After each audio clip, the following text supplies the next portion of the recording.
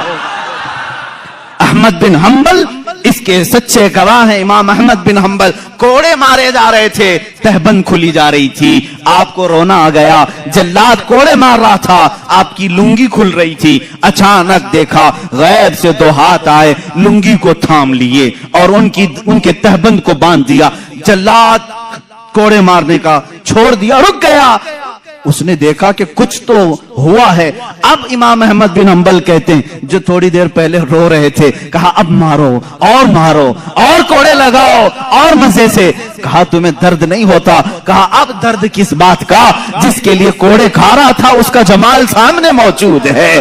اسی لیے بریلی کا امام پھر کہتا ہے یا رسول اللہ پھر کے گلی گلی تباہ، ٹھوکریں سب کی کھائی کیوں، دل کو جو عقل دے خدا تیری گلی سے جائے کیوں۔ جان ہے عشق مصطفیٰ روز فضوں کرے خدا، جس کو ہو درد کا مزہ ناز دوا اٹھائے کیوں۔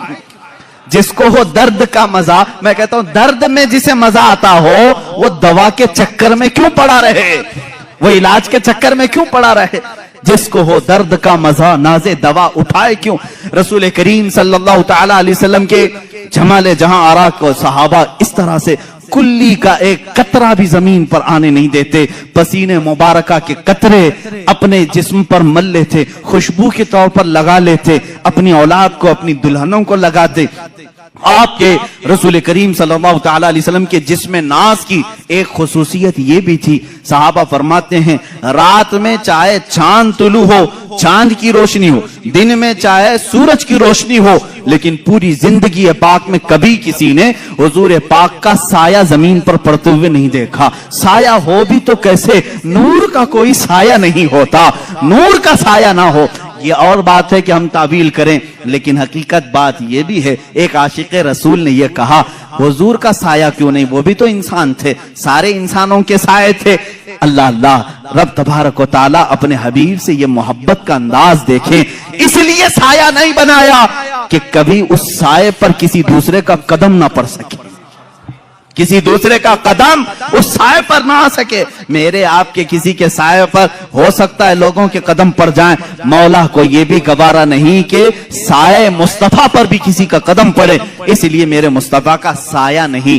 آپ کی خصوصیات میں یہ بھی ہے کبھی پوری زندگی پاک میں آپ کے جسم پاک پر مکھی نہیں بیٹھی، کبھی مچھر نہیں آیا، کبھی آپ کے سر میں جوں نہیں آئی۔ وہ بھی کیسے، میل کچیل سے یہ سب آتے ہیں، اور نور میں نہ میل ہوتا ہے نہ کچیل ہوتا ہے۔ جوں کہاں سے آئے گی؟ جوں اپنی غذا کھانے کے لیے، کچرا کھانے کے لیے آتی ہے۔ کچرا جہاں اس کا تصور بھی نہ ہو وہاں یہ چیزیں نہیں۔ کبھی آپ کو حضور اکرم صلی اللہ تعالی علیہ وسلم کو آپ کے جسم پاک پر مچھر کے بیٹھتے ہوئے نہیں دیکھا اور مکھی کو بیٹھتے ہوئے نہیں دیکھا، کسی نے نہیں، اور کبھی آپ کے قریب نہ مچھر آتا نہ مکھی آتی۔ اب یہ تمام خصوصیات میرے آقا صلی اللہ تعالی علیہ وسلم کی، ذرا یہ بھی دیکھ لیں آپ کے لعاب پاک کا اثر کیا تھا۔ حضور پاک صلی اللہ تعالی علیہ وسلم جس کو ہم تھوک کہیں، ہم اور آپ تھوکیں تو یہ تھوک ہے، حضور پاک صلی اللہ تعالی علیہ وسلم کے تھوک شریف کو ہم ادب سے لعاب پاک کہتے ہیں۔ اور یہ عام نہیں تھا، بلکہ میں نے اس کی تاثیر کل کے معجزات میں بھی بیان کی تھی۔ جس کھانے میں یہ پڑھا وہ 1500 کو کھانا کھلا دیا، لیکن کھانا ختم نہیں ہوا۔ لیکن دو جگہوں پر بڑی تاثیر نظر آتی ہے۔ جب ہجرت کی رات تھی، صدیق اکبر غار میں تھے اور سانپ آ کر کے آپ کے پیر پر ڈس لیا تھا۔ وہ جو دیدار کے اشتیاق میں سانپ چلا تو گیا لیکن زہر اتنا چڑھ گیا تھا کہ ران تک پیلا پنا گیا تھا۔